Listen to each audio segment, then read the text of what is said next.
Khalifa lañu àndal ñun ñi Khalifa lañu àndal ngir Mottali yéene Khalifa lañu àndal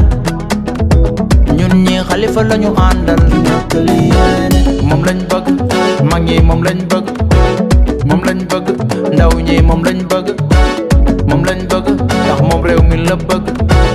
ku bëgg Sénégal Khalifa ngay bëgg. keneen ku wàlliyaan si dafa fekk nag na ni ñuy waxee lu sotti am borom mais bi nga fiy ñëw di jaale góor gi sa première tournée ñun am na benn kàddu bu ñu waxoon ak yow te colère boobu la ñu sàmm ba tey xeex nañu guddi ak bëccëg sa temps barewul nag mais preuve yëpp ñu ngi sama enveloppe su sa temps bare woon dinaa la indil benn par benn fu ñu jaar waaw fu ñu jaar yëpp preuve yëpp mi ngi fii. jigéen ñi nag gàccaa nga am parce que góor mënu leen ci terrain bi daw nañu guddi ak bëccëg def nañ fi ay marché ba suñu prison sax xajoon na ci bàyyi nañ fi woon suñu njaboot mais nag tey neex na moo tax ku nekk di kii mais siège yu taxaw Sénégal nga xam ko président fii la fii lépp fii la sosoo lépp fii Mbilor lépp fii la sosoo jàmbur fi ñëw ñu ni fan mooy siège taxaw Sénégal dañ lay indi ba ci biir kër gi jox la kon donc man xamoon naa ni yàlla du ma gàcceel man xamoon naa loolu parce que li ñuy xeex dañ ko teg ci dëgg teg ko ci respect lépp lu ñuy xeex dafa dañu am benn objectif moo mi ngi nii Khalifa président loolu lañ doon ñaan yàlla ñaan nañ koy yàlla ak fu ñu mënti dem nañ ci ay imam dem nañ fépp ñaan nañ ko fa yàlla mais nag gëm naa ne yàlla du sunu ñaan bi yàlla du ko neenal man gëm naa loolu jigéen ñi nag sa temps barewul mais dimbali ma rek nga may leen ñu wax parce que vraiment kenn mënu leen ci terrain bi ñu ngi nii depuis 15 heures ñu ngi toog fii ba nii jóguwuñu bougéwuñu defuñu dara waaw depuis 15 heures. voilà di la wax rek ni la ñu ngi lay jaajëfal fii Mbilor.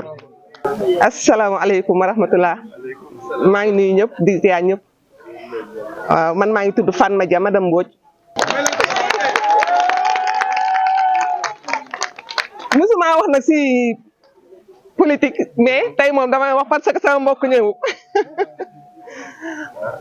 waaw ñun nag li ñuy comme yàlla def na ma ñëw sëy si fii ñun suñu bëgg-bëgg mooy développer suñu secteur développement rek la ñu bëgg. ay xasanteeg affaire yooyu yëpp ñun tax ñoo jóg ñun daal suñu sago suñu secteur bi day développé mooy Mbilor parce que yàlla fii la ma indi tey parce que en 2002 si laa njëkk a voté Ablaye Wade bi ma voté sam papa dafa ni xamoon naa su ngeen màggee di ngeen changé Abdou Diouf sam papa loolu la ñuy wax mu ne xamoon naa yéenay fal Ablaye Wade léegi nag ma nekk ci politique bi noonu ñu génnee ma ci sam papa génnee ma ci ni ma génne si politique sama yaay tam wax ma loolu ma bàyyi mais fii bi ma ñëwee sama voisin yi macha allah baax bëgg ma loolu mel na damaa bokkanteeg ñoom lépp ba sànq bi ma wootee rek dañ ma woo ni ma Khalifa day ñëw tey ma bàyyi li ma doon def yëpp ma ni damay ñëw teew jàkkaarloo yow maa ngi lay nuyu di la ziar di bëggee ñëpp di gërëm ñëpp. li tax ñu taxaw fii nag fii ñu jëm ànd ak booloo moo am solo. féewaloo ak xëccoo amul ñu njëriñ képp ku bëgg ñu réussir dinañu fàtte ku nekk dana fàtte boppam ñu ànd eggandoo parce que suñu eggee amul si sante ñëpp daan gis seen bopp incha allah donc moo tax moi je suis pour que moo tax biñ nee ma am na fi histoire laa taxaw wàcc xamoon ni sax nag naa fekk sa mbokk mais moom wax na dëgg fii lañ ñëwoon jaale ci way juróom suñu soxna si suñu maire mi ngi ñuy fàttali loolu naan ñu borom kàddu ngeen borom ñu dëggu ngeen yàlla na la fi yàlla bàyyi yàlla na yàlla yokk wér gi fëgg bopp bi dëgëral tànk yi nga gunge ñu ba ca kanam a kanam en tout cas xam leen ni fi ñu jëm nañu juboo nañu doon benn nañu ànd parce que ànd boobu mooy tax ñu egg ànd boobooy tax ñu merci beaucoup merci xanaa xamoo ni Asimi sunu xarit laay ñoo bokk sunu mbiloor gi dëgg daale kuy ñaan ku ne naka ñaanal ndax xale la am na fulla am na fayda am na maana waaye sama jigéen bi dëgg nee naa la dëgg merci beaucoup xam nga lu ñuy ñaan dakanama kanam dakanama kanam nabli kutile kulkuti apas merci beaucoup vraiment ma wax leen ni kontaan naa lool lii ñu def nii mooy li ñu war ñun gisoo kii xool la dafa siis gis nga lii ñu def nii mooy li ñu war mooy li ñu bokk il faut que ku nekk gis ci sa bopp fii dara sotteegu fi bañ fii siisante wala di xiiroo ka ŋaayoo dañuy wuti nag ànd la ànd booloo mooy doole suñu féewaloo daañu échoué donc suñu doole mooy ñu ànd en tout cas kontaan naa trop dinaa wax ak léegi Saliou Sarr on trouvera les moyens pour fexe ba ngeen booloo nekk benn bokk liggéey bi looloo tax ñu wàcc fii pour wane ni ñun ñëpp a yem ci ñun faral ñu Masamba faral ñu Mademba li ñu faral mooy li ñuy wut te bëgg ci egg ak ndimbal ak jàppalewu ku ne en tout cas félicitations à toi parce que kontaan naa tu es resté constant li nga gëm ci nga dox moo tax mu jaral la nga def li nga def en tout cas sache que ni jàpp nañ la et ñooy eggandoo incha allah je vous remercie.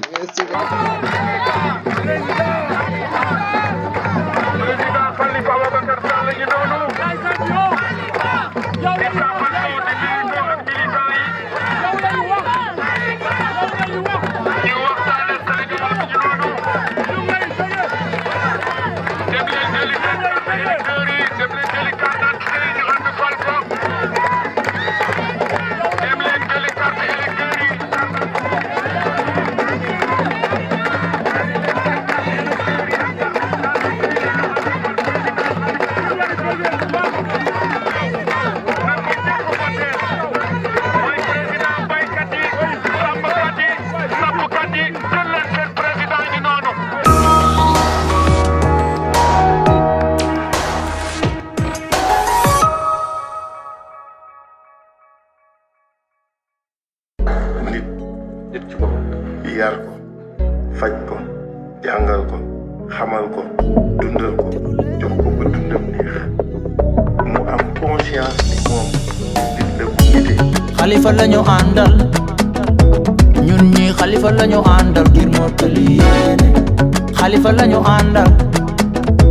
ñun ñi xalifa lañu àndal ngir mottali yéene. Moom lañ bëgg mag ñi moom lañ bëgg moom lañ bëgg ndaw ñi moom lañ bëgg moom lañ bëgg ndax moom réew mi la bëgg ku bëgg Sénégal xalifa ngay bëgg wuyoo nga sa tuut doy nga kilifa soxlay Sénégal moo la yilifa xalifa ci xool dara xaju fa non xalifa ci xool dara fayu ko nangoo liggéey jubal liggéey jubal jubal yaa fi woote jàmm yaa fi woote nañu juboo suñu suba dénk na la suñu suba ngir mottali sa yéene pale lañu jubal wuyoo nga sa tuut doy nga kilifa soxlay Sénégal moo la yilifa xalifa ci xool dara xaju fa non xalifa ci xool dara fayu ko xalifa lañu àndal ñun de xaaf lañu àndal bi mottali yéene xalifa lañu àndal ñun ñi xalifa lañu àndal bi mottali yéene moom lañ bëgg mag ñi moom lañ bëgg moom lañ bëgg ndaw ñi moom lañ bëgg moom lañ bëgg ndax moom réew mi la bëgg ku bëgg Sénégal xalifa ngay